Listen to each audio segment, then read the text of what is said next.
Yeah.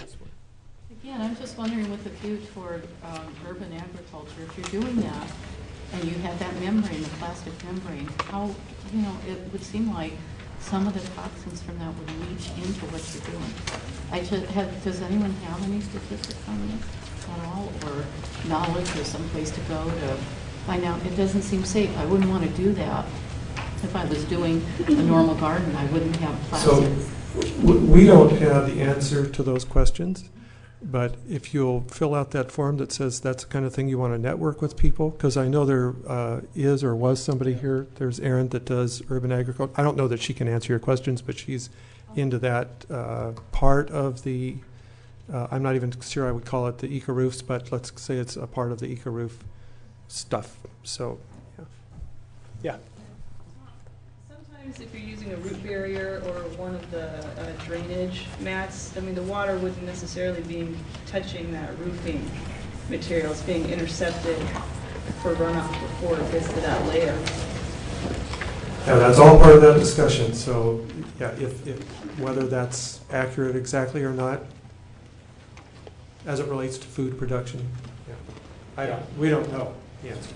Speaking to the biodiversity on the eco-roofs, are there certain animals that the city would look unfavorably towards? Living on the roofs of certain types of buildings, will there be, we don't want to have vermin on top of grocery stores, or so on and so forth. Right.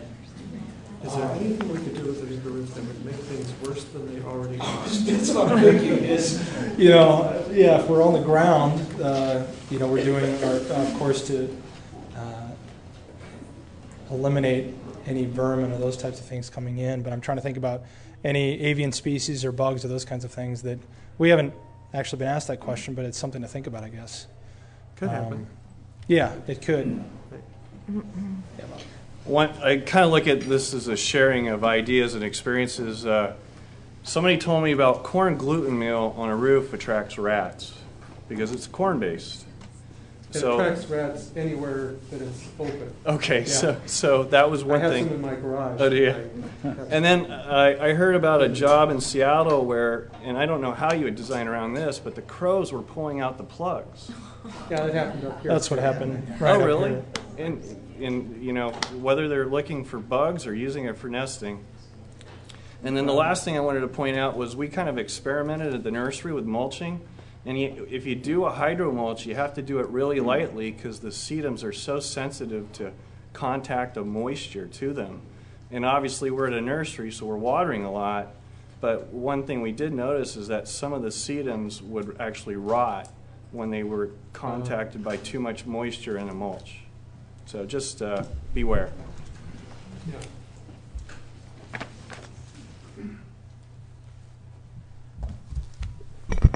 So, and I believe it's in this section. So one thing about these animals that we may or may not want up on a roof, on the Hamilton building, which I've been inspecting for many years and maintaining, that Ecoroof on that building, I have made personal observations of numerous birds and things like that. And on one occasion so far that I know of, I've seen bones up there on the roof and not known what they were. But one time I was up on the roof and I actually was there when a crow flew in from someplace and landed on the roof, and he had a rat, or he or she had a rat in its mouth, and which obviously it got, I assume, from the ground, and then brought it up to the roof, possibly as a safe place to eat it to get away from other people.